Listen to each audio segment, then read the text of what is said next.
के स्ट्रक्चर के बारे में डिस्कस करते हैं। ये मैंने आपके सामने एक बोन की डायग्राम बनाई हुई है। अगर आप बोन को देखें तो ये आपके पास होल बोन है, ठीक है। अभी हम जनरल स्ट्रक्चर के बारे में बात कर रहे हैं, ठीक है। अगर आप देखें इसके जो आपके पास ये बोन का जो हिस्सा है इसको हम शाफ्ट भी कहते हैं, ठीक है। या इसका दूसरा नाम आपके पास जो लिखा है वो है डायाफाइसिस, ठीक है। इसको हम डायाफाइसिस भी कहते हैं, ठीक है। इसके अलावा जो बोन के दो एंड्स होते हैं, ठीक है, ब्रॉडर एंड होते हैं, ठीक है। अगर आप इधर से देखें तो ये नैरो है, लास्ट में जाके बोन का एंड ब्रॉडर हो जाता है, ठीक है। इस दोनों एंड्स को हम क्या कहते हैं, एपीफाइसिस, ठीक है। अच्छा, अब मैंने आपको दो बताया, एक डायाफाइसिस और एक एपीफाइसिस।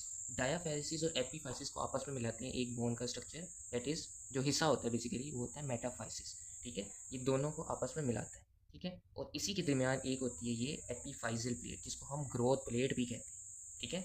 सो ये अमूमन कहा जाता है कि 19 to 20 ईयर, या फर्दर बुक्स में आगे भी लिखा होता है 21 ईयर्स तक हमारे पास बोन जो ग्रोथ है प्लेट वो रहती है। फिर ये आपके पास क्या हो जाती है, डायाफाइसिस और एपीफाइसिस आपस में फ्यूज़ हो जाते हैं, ठीक है। अच्छा, अब उसके बाद आप देखें ये आपके पास दरमियान में एक होलो सा सरफेस होता है, ठीक है।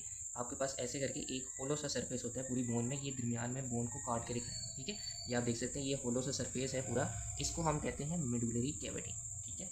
और अगर आप मेडुलरी कैविटी में देखें तो आपके पास ये जो आपके पास हिस्सा नज़र आ रहा है ये येलो मैरो होता है, ठीक है। येलो मैरो जो कि आपके पास फैट होता है, ठीक है, फैट स्टोर हुआ होता है, ठीक है। सो देन आपके पास अगर आप ऊपर देखें तो ये आपके पास रेड बोन मैरो होती है, ठीक है। और यहाँ पे आपके पास जो सेल्स की प्रोडक्शन हो रही होती है वो इस हिस्से में हो रही होती है, ठीक है।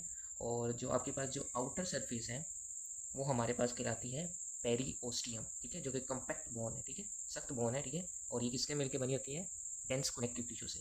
और पेरीओस्टियम, आपको इंपॉर्टेंट पॉइंट बताता चलूँ कि पेरीओस्टियम ने होल बोन को कवर अप किया होता है बाहर से, ठीक है, जो डेंस कनेक्टिव टिश्यू की लेयर होती है, सिवाय एंड्स पोर्शन की, ठीक है। ये एंड पोर्शन आपको मैंने अभी बताया कि ये जॉइंट्स बनाते हैं, ठीक है। सो इसमें क्या होता है, आर्टिकुलर कार्टिलेज होता है। आर्टिकुलर कार्टिलेज का काम क्या होता है कि फ्रिक्शन होने नहीं देता, फ्रिक्शन लेस सरफेस प्रोवाइड करता है, ठीक है। और अगर ये साइनोवियल जॉइंट होगा तो न्यूट्रिशन के लिए आपके पास साइनोवियल फ्लूइड भी मौजूद होगा जॉइंट्स के दरमियान, ठीक है। सो ये हमारे पास जनरल सा स्ट्रक्चर मैंने बयान किया है आपके पास बोन का।